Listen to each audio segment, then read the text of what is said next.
Majina naitwa Evodia Mligo, ni mwalimu mkuu msaidizi shule ya msingi Kimbila ambayo ipo mkoa wa Njombe, wilaya ya Ludewa, kijiji cha Ludewa mjini. Kwa niaba ya mwalimu mkuu, shule yetu tumepewa mradi wa kujenga madarasa 3 na matundu 6 ya vyoo. Mradi huu tumeupata kutoka serikalini ambao umekuja kwa udhamini wa mradi wa boost, ambapo mradi huu wa boost tulipata fedha shilingi milioni 88, ambayo hii hela imetumika kujenga hayo vyumba vya madarasa 3 na matundu 6 ya vyoo. Tunaishukuru serikali ya Jamhuri ya Muungano wa Tanzania ambayo inaongozwa na Mama Samia Suluhu Hassan kwa kuweza kuona uhaba uliopo shule ya msingi Kimbila.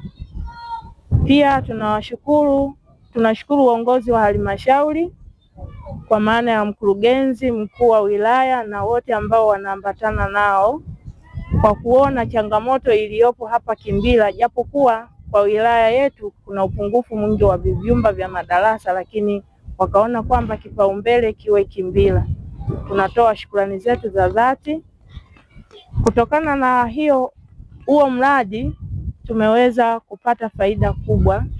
Faida ya kwanza, tumeongeza vyumba vya madarasa, ambapo tulikuwa na mikondo mingi ambayo ilikuwa vyumba vya madarasa havikizi idadi ya watoto waliopo. Kwa hiyo tulivyoongeza vyumba hivi vya madarasa 3, angalau wanafunzi tumewagawa baadhi ya madarasa katika mikondo hiyo, japokuwa upungufu bado upo wa vyumba vya madarasa, kwa sababu hadi sasa kuna madarasa mengine chakavu ambayo yalisalia wakati tumepata huo mradi wa boost wa vyumba 3 na matundu 6. Pia tunaishukuru serikali ya Jamhuri ya Muungano wa Tanzania kwa kutuletea huo mradi ambao umetusaidia hadi hapa tulipofikia. Watoto wetu wanasoma vizuri na kiwango cha taaluma kimeongezeka.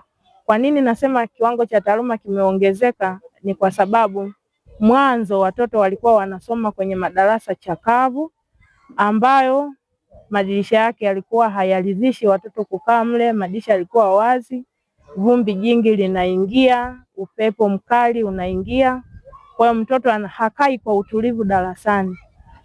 Kwa hiyo kupitia huo mradi watoto sasa wanakaa madarasa mazuri ambayo ndani yake kuna hewa safi, kuna joto